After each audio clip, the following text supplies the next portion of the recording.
창세기 강의에 들어오신 여러분을 환영합니다. 창세기 1장에서는 이제 하나님의 형상으로 인간을 만드시되 하나님 형상이라는 개념이 고대 근동 지방에서 보면 왕을 두고 말해요. 그러면 고대 근동의 군주 국가를 보면 왕권은 시간과 공간과 백성들을 완전히 자기가 사용할 수 있는 권세가 있거든요. 땅에 대한 권세, 하늘에 대한 권세, 시간에 대한 권세, 그런 어떻게 보면 독점적인 권리가 있었어요. 그런 것처럼 하나님께서 그걸 배경으로 보면 하나님께서 보통 사람 아담에게 왕의 권세를 주어서 정말 하나님의 창조의 목적을 따라서 시간을 사용하고 공간을 사용하고 또 이렇게 모든 피조물들 사랑으로 섬기면서 하나님의 뜻을 이루고 하나님의 나라를 이루어가라. 그것이 바로 창세기 1장이거든요. 그렇게 해서 하나님의 형상으로 만들어진 인간이 하나님의 왕권을 가지고 주신 왕권을 가지고 시간과 공간과 다른 모든 피조물을 선하게 사용할 때에 하나님 보시기에 좋고 또 인간은 행복하게 되어 있습니다. 그래서 인생의 제일 된 목적이 무엇이냐? 하나님의 영광을 돌리고 하나님을 즐거워하고 그런 것 행복한 삶을 살아라. 그것이 인간의 제일 된 목적입니다. 영광 돌리고 그를 즐거워하는 가운데 행복하게 사는 것.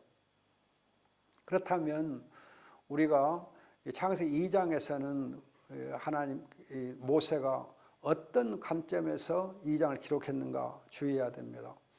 여러분들 처음에 제가 말씀드렸듯이 1강에서 말씀드렸듯이 창세기 1장에서는 엘로힘 즉 하나님이라는 호칭이 활용이 돼요. 30번 반복됩니다. 그런데 2장에 오면 2장 4절 이하에 보면은 여호와 하나님이 11번 반복 사용되는데 이건 언약의 하나님을 가리켜서 사용돼요. 언약의 하나님. 여러분들이 출애굽기 3장에 보면은 여호와라는 이름이 나옵니다. 여호와라는 이름 처음에 나와요. 근데 여기서 여러분 주의할 거가 뭐냐면은 출애굽기 3장에 주의할 것은 아브라함 때에는 하나님이 여호와로 나타나지 아니하시고 모세 때 와서 이제 하나님 여호와 이름으로 나타나는 것처럼 사람들 오해를 하는데 그게 아니에요. 여러분들이 창세기 이제 4장에 보면 에노스가 4장 26절 에노스가 여호와 이름 부르기 시작했다 그래요. 벌써 에노스 때 하나님 여호와 이름 부르기 시작했다 그래요. 그러면은 출애굽기 3장에서 여호와 이름이 이제 나타나기 시작했다 하면 에노스와 여호와 이름 불렀단 말은 거짓말이 되잖아요. 틀린 거가 되거든요. 그런데 아니라는 사실을 어떻게 알 수 있느냐? 모세 어머니 이름이 요게벳이 요게벳. 요게벳은 요는 여호와의 준말이고 게벳은 영광이라는 뜻이에요. 여호와는 영광 그거거든요. 그러면 이미 모세 어머니 이름에 여호와는 호칭이 많이 활용된 거 보면 약칭이 활용된 거 보면은 이미 잘 알려졌다는 얘기거든요. 그러면 왜 출애굽기 3장에서는 이제야 여호와 이름을 나타낸다 하는 거냐 하면은 출애굽기 2장 25절을 보면 아브라함과 맺은 언약을 기억하시고 언약을 기억하시고 그 아브라함과 맺었던 창세기 15장에서 맺었던 그 언약이 이제 400년 지난 후에 출애굽 사건을 통해서 하나님이 성취가 되거든. 성취가 돼요. 아브라함 언약이 성취되는 것이 출애굽 사건이에요. 따라서 이제 아브라함과 맺었던 그 언약을 하나님 기억하시고 성취하고자 하면서 그 아브라함이 섬겼던 그 하나님, 아브라함 나타나신 그 하나님이 이제 나타났다. 그 여호와의 그 하나님의 언약을 성취하고 나타났다. 그러면서 여호와는 이름 뜻이 나는 나다예요. 나다, I am that I am 나다거든. 나다 이놈들아. 나다, 나. 그렇게 말씀하시고 나타나기 때문에 여호와는 호칭은 언약의 하나님을 가리키며 특히 아브라함의 언약을 성취한 하나님이 여호와 하나님이에요. 그 언약의 하나님, 아브라함과 맺었던 그 언약을 성취한 하나님이 창세기 2장에서 사용되는 거예요. 그 호칭이. 언약의 하나님을. 그렇다면 여러분들이 언약의 하나님 그러면은 어떤 하나님인가? 창세기 2장에서 여러분 보시면은요. 2장 1절로 3절에서는 안식일이 나옵니다. 안식일 제도가 나와요. 이걸 뭘 말하느냐? 하나님이 천지 창조 사역을 완성하는 것이 안식일이에요. 그런데 이 안식일을 하나님 만드시면서 복을 주시고 거룩하시고 쉬셨다 그래요. 그럼 쉬신 거 뭐냐? 여러분들이 안식이라는 단어를 놓고 먼저 떠올려야 할 것은 마태복음 21장 28절이에요. 거기 보면 수고하고 무거운 짐자 다 내게로 내가 너에게 안식을 주리라 하거든요. 그러면서 이 12장에 보면 안식일의 주인이 바로 예수님이다 그래요. 안식 주인이다 그래요. 안식일의 주인. 즉 예수님께서 아니 하나님의 아들이신 그분이 안식일의 주인으로서 안식일을 만드신 것은 안식을 주기 위함인데 내게로 와라. 내게로 와라. 그러면 예수 그리스도로 나오는 건 뭐예요? 예수를 통해서 하나님 예배하기 위한 거거든요. 예배하기 위해서.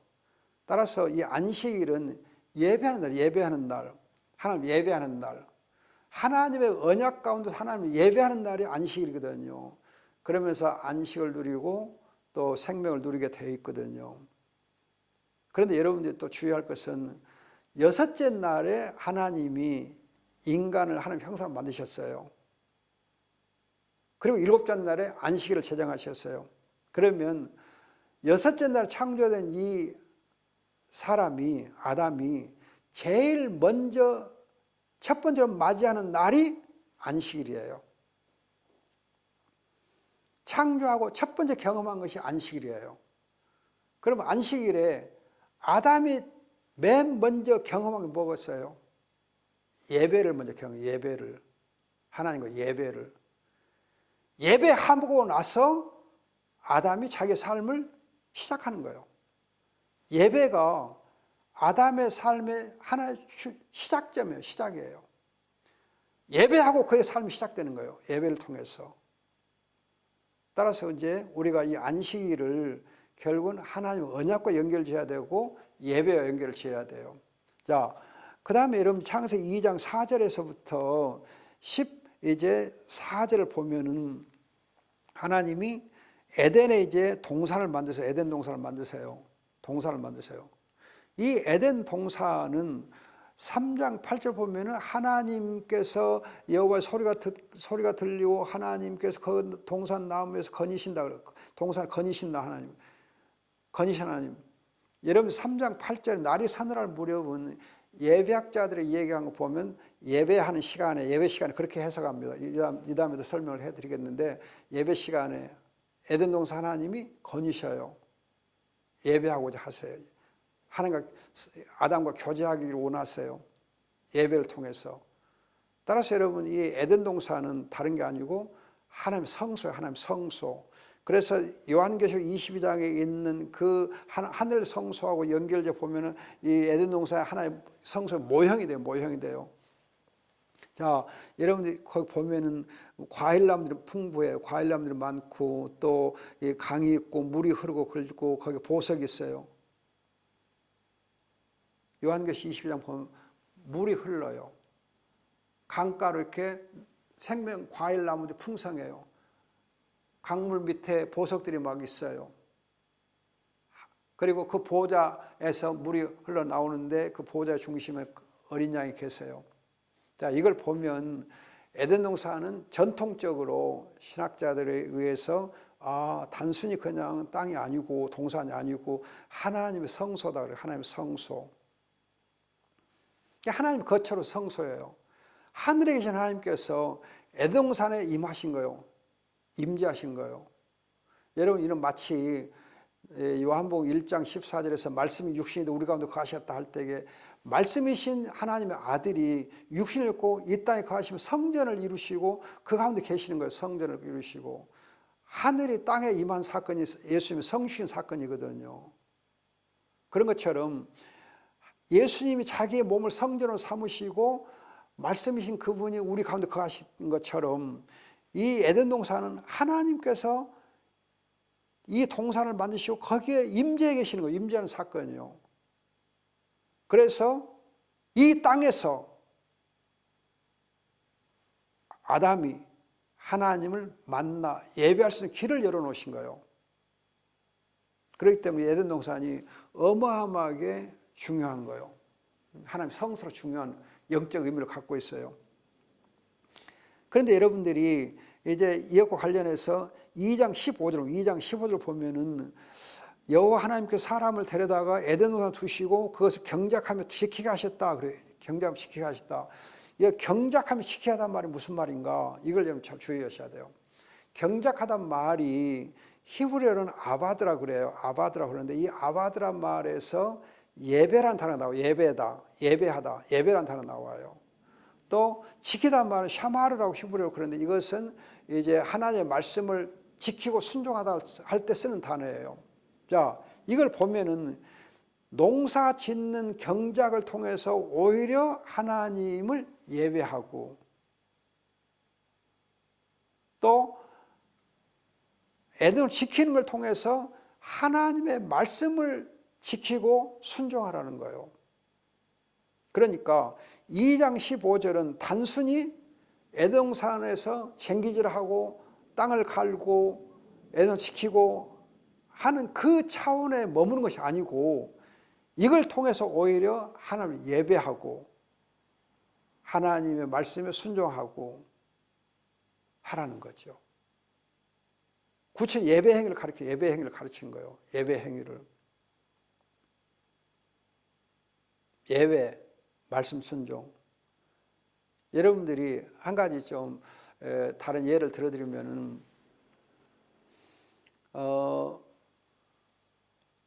구약에서 이제 언약궤가 있잖아요. 언약궤에는 본래 뭐가 들어있게 됐냐면은 아론의 쌍난 지팡이, 그리고 만나 항아리, 그리고 두 돌판, 세 가지가 있었어요. 본래. 그런데 여러분들이 열왕기상 8장이나 역대하의 6장 보면은 돌판만 남아있고 나머지는 없어요. 증거판만 있고 그 십계명의 증거판만 있고 쌍난 지팡이나 만나 항아리는 없어요. 왜 없는 줄 아세요? 증거궤에서 하나님이 말씀해 주시거든요. 증거궤에 하나님이 임하여서 말씀해 주시거든요. 따라서 우리가 하나님을 예배할 때에는 또 하나님을 믿는 믿음을 가질 때는 말씀 중심으로 갖게 돼 있지, 표적 중심. 여러분 만나나 이제 그 쌍난 지팡이 표적이 하나의 기적이 하나의 능력이거든요. 하나님의 능력의 표적을 중심으로 신앙을 갖는 거 아니고 우리가 하나님의 말씀 가지고 살게 돼 있어요. 말씀 중심으로. 그래서 여러분들이 주의할 거 뭐냐면은 어떤 사람들은 내가 암에서 하나님의 특별한 은혜로 치료를 받는다든지 또는 이제 어떤 이제 엄청난 질병에서 하나님이 치유해 줄 때가 있잖아요. 폐결핵이라든지 또는 이렇게 다리, 허리병, 뭐 이래가 무릎이 아파오고 할 때에 하나님께서 치료해 주시는 수가 있어요. 또 하나님께서 어떤 능력을 베풀어서 어떤 일을 행하실 때 있어요. 그러면 그런 능력의 나타남, 또 하나님의 어떤 기적적인 그런 치유 역사, 그걸 중심으로 믿음의 생활을 하면 안 돼요. 그러면 치유 사역은 맨날 나타나는 거 아니거든요. 치유 사역 중심으로 하다 보면 기적을 항상 경험해야 되잖아요. 그럼 항상 기적을 경험하지 못하면 어떻게 돼? 신앙이 무너지죠. 하나님은 기적을 여러분 출애굽이라고 하는 기적을 맨날 행하시잖아요. 안 해요. 하나님이 그때 한 번은 끝나는 거예요. 홍해 사건 한 번은 끝나요. 맨날 행해 주는 거 아니에요. 오히려 여러분 출애굽 사건이 누가복음 9장 30절 보면은 이 엑소더스라는 단어가 어디 사용되느냐 하면 예수 십자가 죽음을 두고 출애굽이라 그래요. 그걸 보면 오히려 예수님의 그 죽음 십자가를 우리 붙잡고 십자가에 나타나는 복음의 비밀을 붙잡고 사는 것이 바로 믿음이에요. 그래서 여기 이제 2장 15절에 보면은 예배, 말씀, 순종 이거가 에덴에 두신 목적이에요. 즉 하나님 성소의 기능은 예배와 말씀 순종이에요. 그걸 위해서 하나님이 아담을 에덴 동산 주셨거든요. 에덴 동산 주셨어요. 이해가 돼요?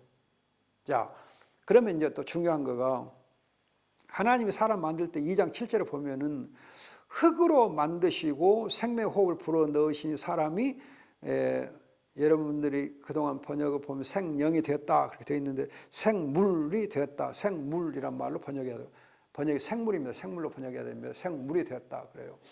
이 단어가 여러분 창세기 1장 20절에 생물들이라는 단어가 21절에 생물이라는 단어가 나오고 24절에 1장 24절에 생물이라는 단어가 나오는데 이 생물이라는 단어하고 2장 7절에 생물이라는 단어가 한 단어예요. 같은 단어예요.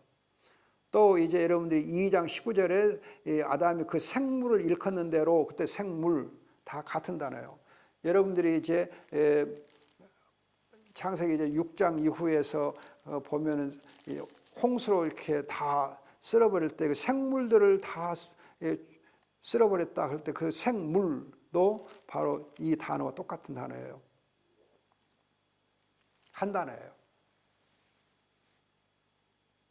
그러면 이 생물이라는 단어가 히브리어로 네페시하야라고 네페시는 생명으로도 번역되지만 본래는 네페시는 영혼을 두고 말이에요. 영혼을 두고 영혼을 두고 영혼이 있는 생명, 생물. 그러니까 본래 생물은 영혼을 가진 존재예요. 영혼을 통해 생명을 갖게 있는 것이 생물이에요. 자, 그런데 하나님께서 흙으로 사람을 지으셨잖아요. 흙으로 사람을 지어 땅의 흙으로. 그러면 사람은 생물로서 존재하려고 할 때 흙으로 만들었다는 사실을 유념해야 돼요. 따라서 우리 인간은 흙으로 만들었기 때문에 흙을 가까이 해야 돼요. 여러분 우리말 신토부리란 말이 있는데 신토부리는 사람의 몸과 흙은 둘이 아니고 하나다. 흙에서 나왔기 때문에. 그래서 신토부리를 얘기하는 사람들이 말하는 걸 보면은 흙에서 난 것, 제철에 흙에서 난 것을 먹어야 건강하다 그 말을 해요. 그 말이 무슨 말이냐? 이 창세기 2장 7절에서 흙으로 만들었단 말과 연결해 보면은 흙에서 난 것을 먹어야 되고 흙에서 땅을 경작해야 되니까 흙과 가까이 해야 건강하게 된 거예요. 사람 가치를 갖게 돼요. 중요해요. 그럼 여러분 보세요. 지금 우리가 어떻게 되어 있는가? 흙과 가까이 앞에 살게 되어 있는가? 여러분 우리 아파트 보세요. 전부 콘크리트로 짓잖아요. 또 지금 길을 보세요. 전부 아스팔트 콘크리트로 전부 길바닥을 다 덮어놨잖아요. 시골 농가 마당도 전부 아스팔트 콘크리트 다 뒤집어 써져 있어요. 농로도 여러분 콘크리트 아스팔트예요. 여러분 임로 산속에도 여러분 아스팔트 콘크리트가 완전히 쌓여 있어요. 그래서 여러분 짐승들은 아스팔트를 아주 싫어해요. 그래서 뱀이 아스팔트 길 때문에 이동을 못해요. 죽어요. 여러분 사람이 흙을 가까이 하지 못하고 아스팔트 콘크리트로 전부 흙과 차단되잖아요. 그러면 어쩌겠어요? 몸이 흙에서 난 기운을 받아 누리지 못해요. 그러니까 몸이 약해질 수밖에 없어요. 특히 노인들이 흙을 가까이 안 하면 약해져요. 임산부도 흙을 가까이 안 하면 훨씬 약해져요. 흙을 가까이 해야 아토피에서도 예방이 돼요. 사람은 흙과 친하게 살게 돼 있어요. 그런데 요즘의 문화는 우리의 생활 공간은 전부 흙에서 우리를 차단해요. 스스로 우리를 더 악하게 만들어가는 거지요. 성경과는 너무 거리가 먼 문화예요.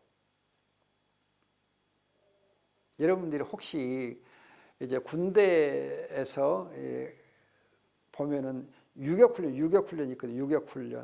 유격훈련 때 포복 하는 거 있어요. 포복 이렇게 팔꿈치로 엎드려 기어가는 것이 포복이거든요.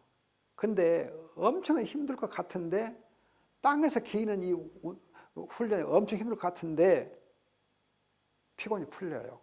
희한해요. 이런 배멀미하는 사람들이 흙을 딱 밟으면 배멀미 싹 가시잖아요. 흙이 그만큼 우리에게 참 대단한 생명을 주는 거예요. 자, 또 흙에서 나는 것을 먹게 돼 있잖아요. 흙에서 나는 걸 먹어야 돼. 제철에 난 걸 흙에서 난 제철에 난 걸 먹어야 돼. 근데 여러분들이 보시는 대로 요즘 가공식품이 얼마나 많아요. 물 대신에 탄산음료, 또 우리 슬로우푸드 대신에 가공식 패스트푸드 엄청나거든요. 그냥 애들이 전부 가공음료와 가공식품에 그냥 쪄들어 있어요. 그런데 여러분 주의할 것은 가공음료나 가공식품을 두고 패스트푸드 두고 일명 정크푸드라고. 정크푸드. 정크푸드는 무슨 뜻이에요? 정확히 번역하면 쓰레기 음식, 쓰레기 음식. 쓰레기 음식.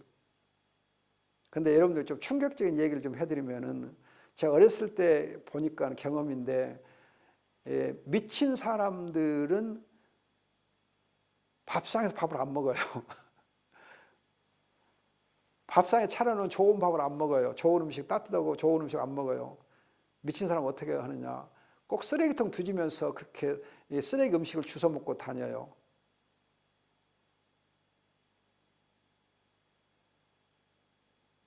제 말이 너무 거칠어서 미안합니다. 근데 아무튼 여러분들이 정크푸드는 영적으로 우리에게 굉장히 해로워요. 영적으로 해로워. 건강한 영적 사람이면 정크푸드를 멀리해야 되는 게 당연한 거예요. 정크푸드 좋은 거 하나도 없어요. 그래서 여러분 법적으로 탄산음료 그런 가공 음식을 법적으로 못 먹게 학교에서는 차단하고 그러잖아요. 또 그런 거 광고도 못 내게 하고. 왜 그래요? 안 좋으니까 그러지요. 자, 우리가 흙에서 난 것, 제철에 흙에서 난 것을 먹는 것이 가장 좋아요. 이렇게 하나님 인간을 만드실 때 흙으로 만들었다는 점이 굉장히 의미가 있는 거예요. 성경 좀 주의를 하셔야 돼요. 그 다음에 여러분들이 생물로 만들었다 할 때에 생명 호흡을 불어넣어서 할 때 이 호흡이란 말이 니시마인데, 얘가 루아크라는 말과 많이 병행해 씁니다. 즉 영이란 말과 니시마 호흡이란 말 같이 막 쓰여요. 이걸 보면 하나님께서는 우리에게 영을 주어서 만드셨어요. 영을 주어서 만드셨어요. 영이 있는 존재. 그리고 네페시 하야 할 때 네페시 혼이거든요. 이렇게 흙, 즉 육체, 영, 혼, 육과 영과 혼을 하나님이 주어서 만드는 것이 우리 생물이에요. 생물은 영, 혼, 육이 있는 유기적 존재, 유기적 통일체, 유기적 통일체. 여러분 주의할 거가, 그동안에 이제 3분설에 2분설을 해가지고 이렇게 인간은 영혼, 육으로 되어 있냐, 아니면 영혼과 육으로 되어 있냐, 그렇게 이제 이론이 있었는데, 사실 그런 이제 3분설, 2분설은 다 헬라 철학에 근거한 거예요. 헬라 철학에 근거한 거. 무슨 말이냐 하면은, 여러분 3분설, 2분설 할 때 분은 분리란 뜻이 분리된다. 분리되어 있다는 뜻이에요. 분리되어 있다. 즉 영혼과 육체가 분리되어 있다. 영과 혼과 육이 분리되어 있다. 각각 분리되어 있는 존재다 라고 보는, 인간을 보는 것이 3분설, 2분설이에요. 그래서 여러분 헬라의 철학에 근거한 것이 헬라 의학이에요. 헬라 의학. 헬라 의학에 하면 여러분 지금 서양 의학 보면 외과, 내과, 정신과, 산부인과 전부 나눠져 있잖아요. 그건 인간 자체를 나누어서 보는 거예요. 나누어서 보는 거예요. 정신 따로, 영 따로, 육 따로. 그렇게 나눠서 본 거예요. 오장육부 따로, 팔다리 따로, 머리 따로, 귀 따로, 눈 따로, 이렇게 다 따로따로 보는 거예요. 생각하는 거예요. 그래서 눈이 아프면 눈만 치료해요. 위장이 아프면 위장만 치료해요. 그런데 히브리 사상이 근거한 동양의학에 의하면 인간은 유기체로 보고 다뤄요. 그래서 위가 아프면은 그냥 위만 치료하는 거 아니에요. 귀에다 침을 놔서 한다든지 발가락에다 뭘 침을 놔서 한다든지 그렇게 해가지고 유기적으로 치료를 하거든요. 또 마음을 치료하고 해서 하거든요. 환경이 어떻게 되는가, 환경을 보고 치료를 하거든요. 그래서 환경, 몸을 유기체로 보고 치료하는 것은 동양의학이에요. 그래서 우리가 지금 동양의학과 서양의 서로 같이 병행해서 함께 이렇게 하는 그 합동해서 치료를 지금 막 하려고 그런 것 같던데, 그래요. 여러분들이 우리 인간은 영혼, 육이 따로따로 있는 거 아니고 육으로 통일된 하나님, 구별은 되지만 분리가 돼 있다는 주의하셔야 돼요. 또 여러분들이 헬라 철학에서 영혼, 육으로 나누는 것 중에 그 중요한 그 이제 이유 보면은 영적인 것, 정신적인 선하고 혼적인 것은 보통이고 육적인 것은 천하고 악하다 생각해요. 그래서 여러분 옛날에 플라토닉 러브란 말 들어요. 플라토닉 러브. 정신적인 사랑은 굉장히 선하고 좋다. 그래서 육체적으로 연애를 하면은 이건 악하고 저질이다 생각했잖아요. 그래서 플라토닉 러브를 하면은 정신적으로 사랑을 하고 연애를 하기 때문에 손도 만지면 안 되고 애모하면 안 되고 그랬거든요. 그건 나쁘다 생각했거든요. 또 이제 정신적인 사람들은 최고의 지성인들은 선하고 육체 노동하면 그건 천하고 혼적인 사람 보통 사람들이고 그렇게 차별을 두고 생각했어요. 그러다 보니까 여러분들이 짐승들을 대할 때에 짐승들은 정신이 없으니까 천하다. 짐승들은 그렇게 무식하다. 그러다 보니까 짐승들은 악할 뿐이다. 그렇게 본 거예요.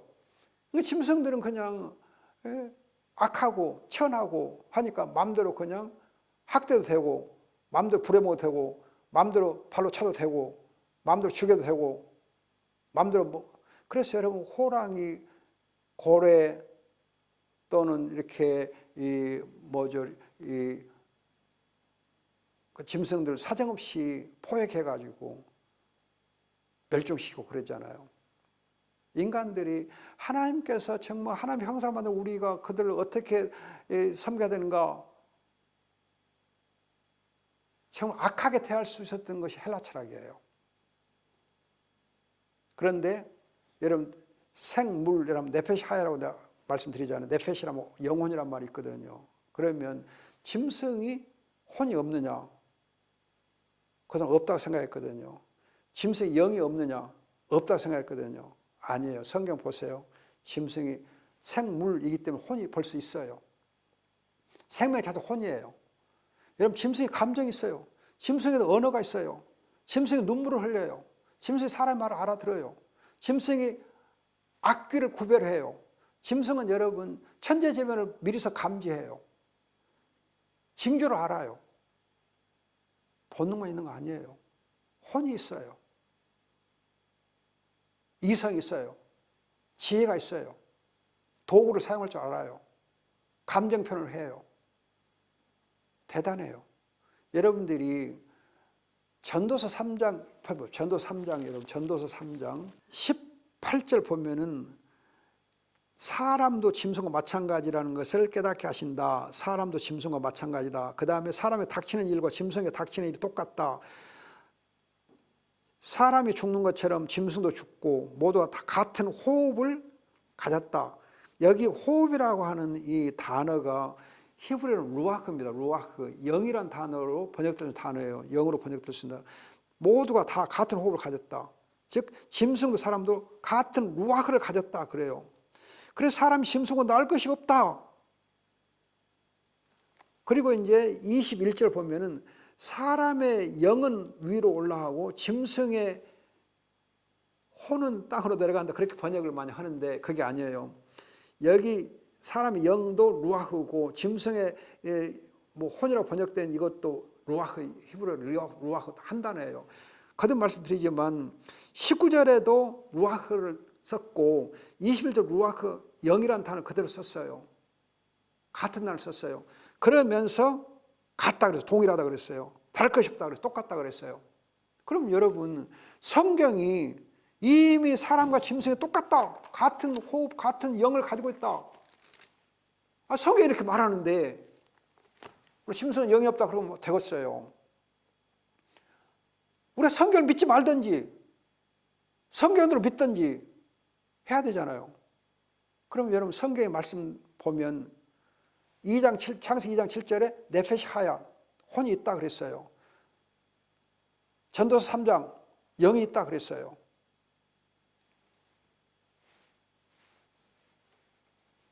여러분 정말 짐승에 대해서 헬라 철학의 영향을 받아가지고 지금까지 생각이 왔는데 성경 그걸 안 해요. 성경 가르치면 달라요. 동양 사람들은 우리 한국 사람들 보면 어른들 보면요. 짐승을 또 영물이라고 영물이라 그러지 짐승 야 저건 아무것도 몰라요. 저것도 아무것도 몰라요. 그렇게 안 해요. 여러분 제가 어렸을 때 경험에 의하면 할아버지께서 소를 키우시면서 저건 영물이다 나한테 얘기하시더라고요. 그러면 저것이 그냥 이렇게 막 그 소 마구에 있으면서 흥분하고 뭔가 이렇게 막 이렇게 산화지면은 뭔가 악한 영의 기운을 감지했기 때문에 그런다 그래요. 그러면서 야 저것이 저렇게 할 때에는 우리 집에 저 악한 역사, 악귀의 역사가 있을 것 같다. 그러면서 조심해야 된다, 몸 조심해야 된다. 굉장히 그러면서 이 소를 이렇게 막 이렇게 안정시켜주고 쓰다듬어 주면서 이렇게 위로해주고 그런 거 내가 봤거든요. 여러분 그 우리 무슨 영화 중에 그 원앙 소리가 있었잖아요. 원앙 소리. 그 뭐예요? 어떤 할아버지가 소하고 몇십 년 같이 삶을 동거동락하고 그러잖아요. 정말 자식처럼 하고 그러잖아요. 감정을 나눴잖아요. 삶을 함께 나누잖아요. 어떻게 삶을 함께 나눌 수 있어요? 짐승의 영과 혼이 있으니까 삶을 나눌 수 있는 거죠. 자, 아무튼 여러분들이 지금 제가 말씀드리려 하는 것은 생물로 만드셨는데 생물은 영, 혼, 육의 유기적 통일체로 만든 거예요. 유기적 통일체로. 우리 인간 영적 영, 혼, 육이 유기적 통일된 몸이에요. 그래서 영적인 거, 혼적인 거, 육적인 거 다 같이 가는 거예요. 같이 가는 거예요. 영이 여러분 깨어있게 되면 육도 깨어나게 되고 같이 영이 죄를 범하면 육도 같이 죄를 범하고 여러분 육만 죄를 범한 거 아니에요. 그냥 같이 사람이 죄를 범하는 거예요. 영혼 육의 유기체가 죄를 범하는 것이지 육체만 죄를 범하는 거 아니에요. 육체가 죄의 원상이 아닌 거예요. 오히려 죄를 진 때 주도적 역할하는 건 영혼이 주도적 역할하고 육신을 따라가는 거잖아요. 여러분들이 또 하나 주의할 것은 우리 이 육체의 세포 있잖아요. 세포, 육체는 세포. 이 세포는 그저 단순히 세포가 아니에요. 여러분 세포에는 센서가 있어요. 센서가 있어가지고 모든 정보를 수집하고 이 정보를 수집해서 뇌로 전달하거든요. 그래서 여러분들이 이 육체를 이렇게 세포를 꼬집으면 아프잖아요. 어디가 아파요? 뇌가 아파요? 아니요. 뇌 꼬집으면 그 자리가 아픈 거 정보 센서가 있기 때문에 그런 거거든요. 그래서 어떤 내과 의사분이 얘기하기를 보면은 이 세포들이 센서가 있기 때문에 사람이 그걸 만져주면서 사랑한다, 수고했다 그렇게 하면 치유가 된다는 거예요. 그래서 안수기도 할 때 아픈 부위를 놓고 안수기도 하는 것은 그 부위가 센서가 있어서 기도해주면 그 부위가 사랑을 받는다는 거예요. 그래서 여러분 전인치유 하시는 어떤 의사분의 책에 보면은 사랑받는 세포는 암을 이긴다는 책이 있어요. 사랑받는 세포는 암을 이긴다. 세포가 사랑을 받을 때 암을 이긴다는 거예요. 여러분 육이 단순한 거 아니에요. 육이 영혼 육이 다 이렇게 통일되어 있기 때문에 유기적으로 통일되어 있기 때문에 이 육을 통해서 우리가 다 사랑도 받고 하는 거예요. 육체 자체가 사랑을 받는 거예요. 이렇게 우리 인간은 영혼 육이로 통일된 몸이에요. 그러나 이제 아까도 말했지만은 흙으로 만들었기 때문에 의존적이고 하나님이 우리를 창조했기 때문에 우리가 하나님을 의지해야 돼요. 흙을 의지할 뿐만 하나님을 의지하고 하나님을 의지해 살아야 돼요. 하나님 없이 살면 안 돼요. 왜? 하나님 창조했으니까. 그래서 우리 인간은 의존적 존재예요. 흙을 의존해야 돼. 하나님 의존해야 돼. 그러면서도 하나님이 영혼 육을 만드시고 그리고 이제 예배하게 하셨잖아요. 경작하고 지키라 그래요. 이건 우리에게 의지의 자유를 주신 거예요. 의지의 자유. 즉 의지의 자유를 주신 것은 책임적 존재로 만들어서 책임적 존재로 우리 인간은 의존적이면서 책임적이에요. 의존적 책임적이에요. 하나님 은혜로 살아야 돼. 그러나 은혜로 살되 의지의 자유를 활용해서 하나님 뜻이 뭔지 분별해 살아야 돼요.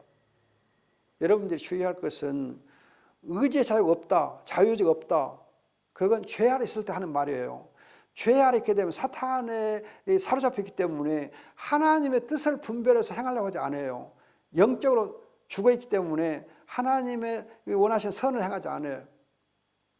그렇기 때문에 영적으로 부패하고 영적으로 타락하고 영적으로 무능력하다는 것이 이것이 죄 아래에 있는 의지의 경우예요. 그래서 의지의 자유가 없다 그래요. 그러나 우리가 은혜로 성령으로 거듭났어. 성령으로 하나님의 자녀에게는 그 의지의 자유가 회복이 돼요. 의지의 자유가 회복이 돼요. 그래서 우리가 열심히 하나님의 뜻을 분별해서 열심히 살아야 돼요. 그래서 본래 인간이나 은혜 안에 있는 인간의 경우는 의지의 자유가 있어요. 그 자유를 사용해야 돼.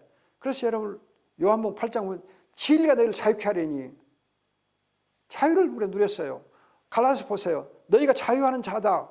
그 자유를 육체를 사용하지 말아라 그래요. 자유를 사용해라 그래요. 자유를 사용해라. 여러분들이 아주 중요한 구절 하나 소개할게요. 빌립보 2장 12절 보면은 끝에 두려움과 떨림으로 자신의 구원을 힘써서 이루어라. 힘써서 이루어라. 그리고 너희 안에 행하시는 분은 하나님이시므로 그분의 기쁘신 뜻을 위하여 너희로 지금 번역에 소원을 두고 그렇게 번역되어 있는데 소원을 두고라면 번역 그렇게 하면 안 돼요. 자원하여 행하게 된다. 자원하여 자유롭게 행하게 하신다. 자유롭게 행하게 하신다. 그래서 이 2장 12, 13절 근거에서 빌립보서 2장 12, 13절 근거에서 우리 웨슬리 신앙 고백서 보면 의지의 자유와 관련해 가지고 freely to will and to do 그런 말을 써요. freely to will and to do 무슨 말이냐면은 자유롭게 뜻을 정해서 행하게 한다 뜻이에요. 자유롭게 뜻을 정하게 행하게 하신다. freely 자유롭게 to will 뜻을 정해서 to do 행하게 하신다 그래요. 무슨 말이냐? 우리가 은혜 아래 있게 되면 의지의 자유가 회복되어서 스스로 자유롭게 뜻을 정해서 행하게 돼 있어요. 여러분 다니엘 보세요. 뜻을 정하여 했잖아요. 뜻을 정해서.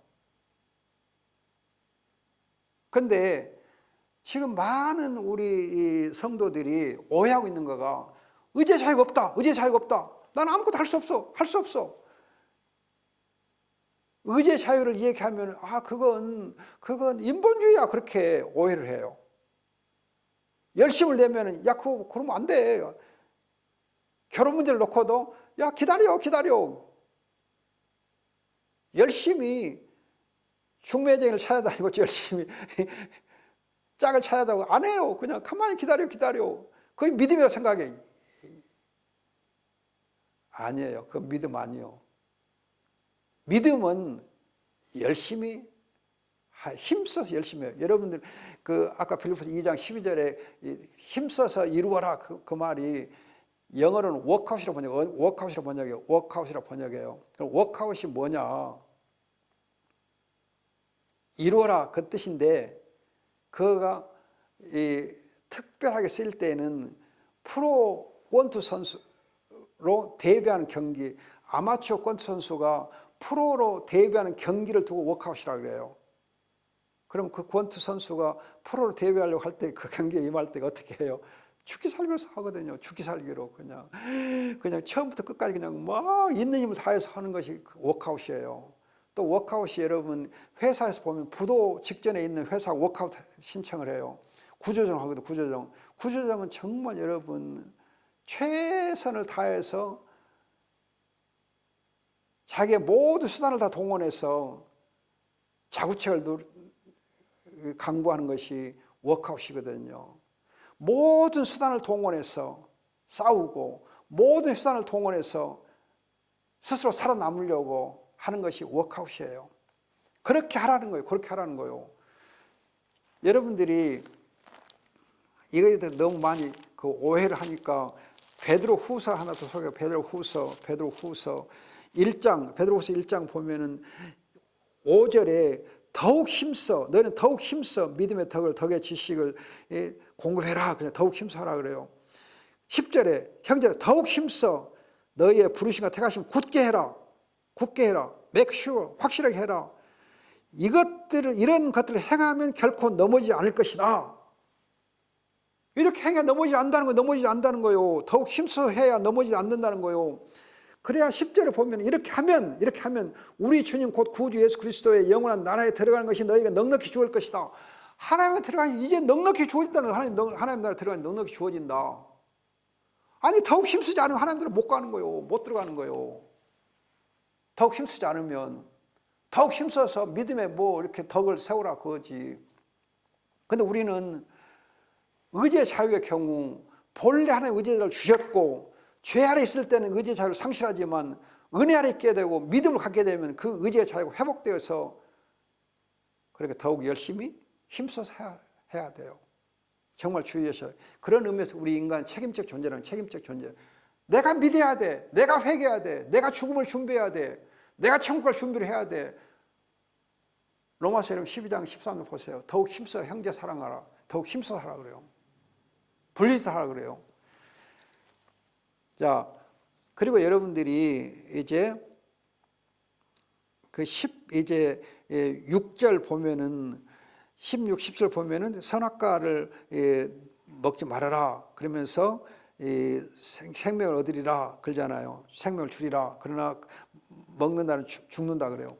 16, 17을 두고 우리가 뭐라 하냐면은 신학적으로 행위 언약 또는 생명의 언약 그래요. 생명의 언약. 즉 순종을 조건으로, 순종이라는 행위를 조건으로 생명을 약속했기 때문에 행위 언약이라고 하기도 하고 생명 언약이라고 해요. 아무튼 언약을 맺은 거예요. 무슨 말이냐? 언약은 하나님이 여호와 하나님이 언약의 하나님 여호와 하나님이 아담을 자기 자녀로 삼는 것. 나는 너의 아버지가 너는 내 자녀가 된다. 자녀의 신분과 자녀의 권세를 주는 것이 언약이에요. 그렇게 해서 네가 내게 순종해라. 나를 신뢰하고 순종해라. 그러면 생명을 누리리라. 그러나 네가 내 말을 신뢰하고 순종하지 아니하면 죽는다. 이게 언약이요. 그러니까 언약은 하나님의 아버지 되심과 우리가 하나님의 자녀의 신분과 권세를 얻게 된 것이 바로 언약이에요. 언약. 그러면 보세요. 안식일, 에덴 동산, 예배, 그리고 영육 통일처럼 만드시고, 그리고 하나님이 언약을 맺으시오. 행위 언약, 생명 언약을 맺으시오.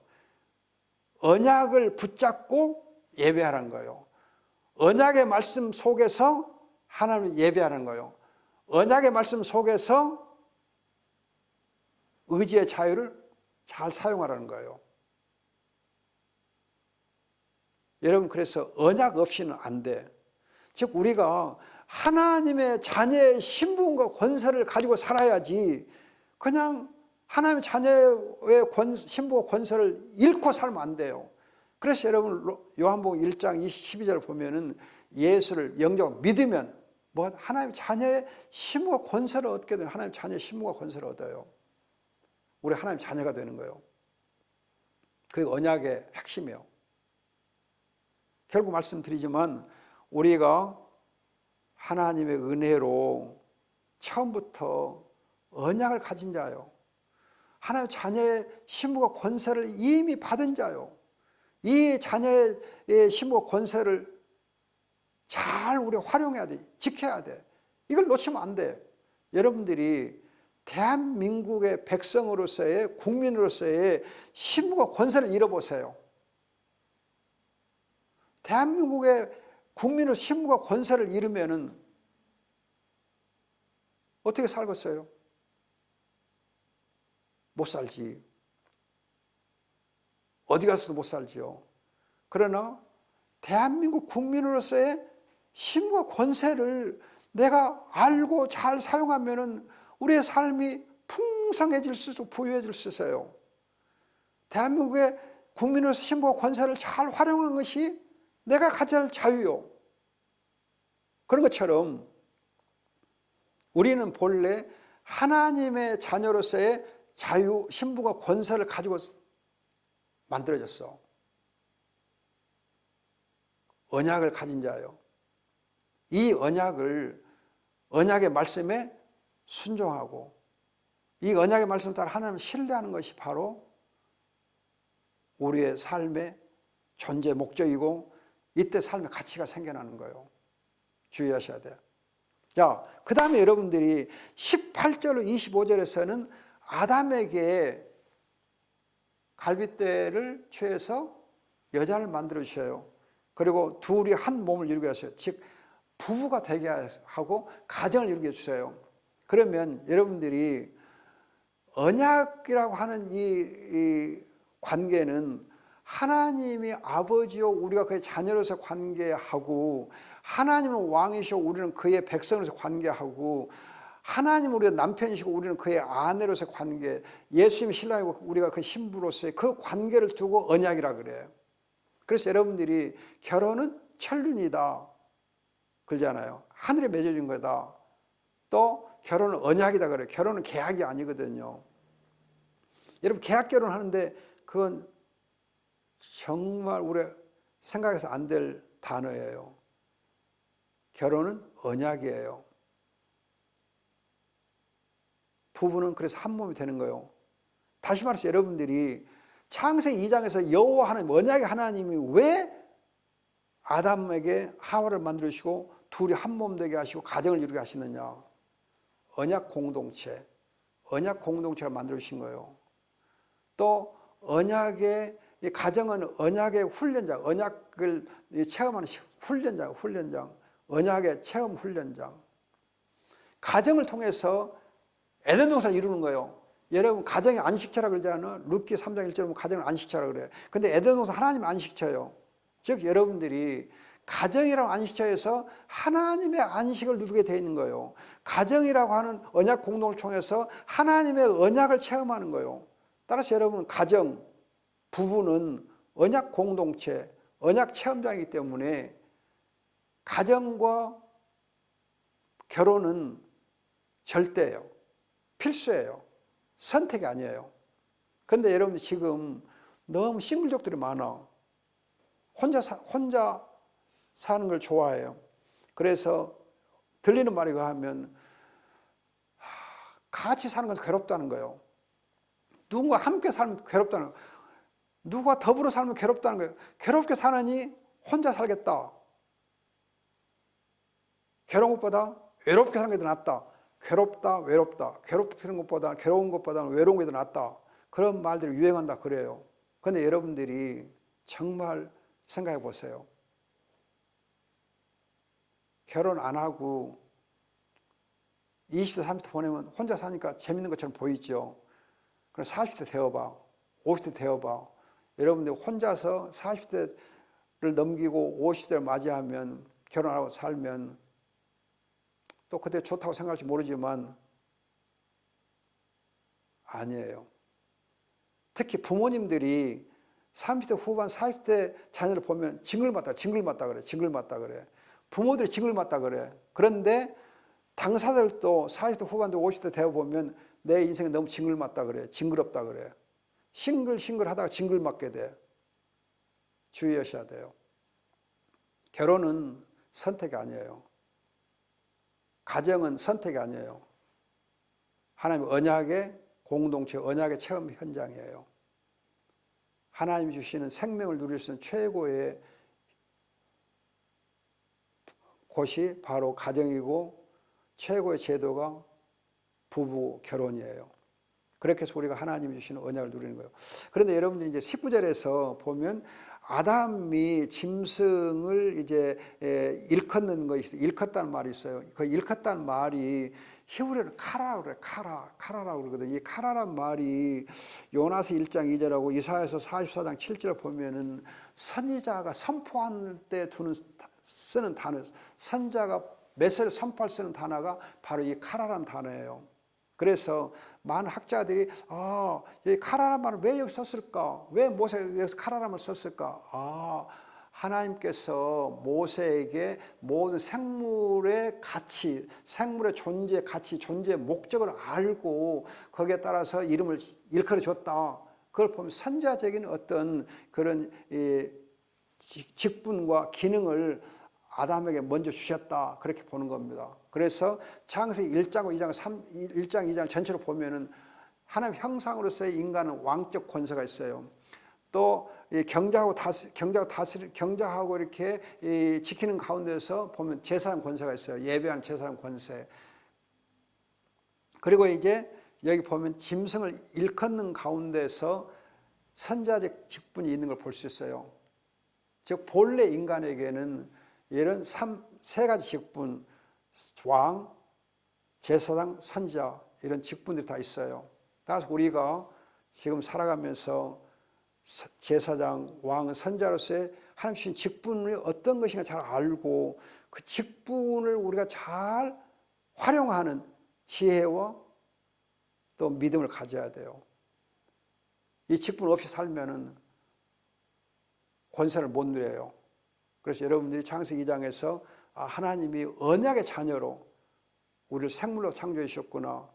언약의 자녀, 생물로 창조 하나님이 창세기 2장의 주제입니다. 언약의 자녀.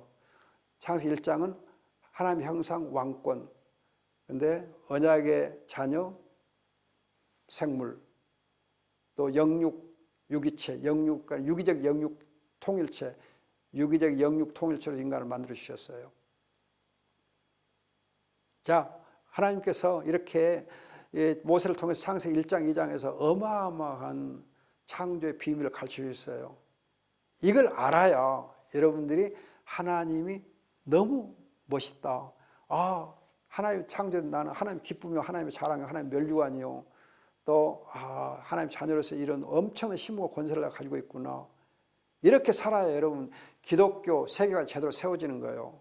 이렇게 살아야 성경적으로 풍성한 생명을 누릴 수 있는 겁니다. 이 시대의 위기를 맞은 시대에서 우리가 기회를 잡을 수가 있어요. 영적으로 더 승리하는 삶을 살 수 있습니다. 고맙습니다. 아멘.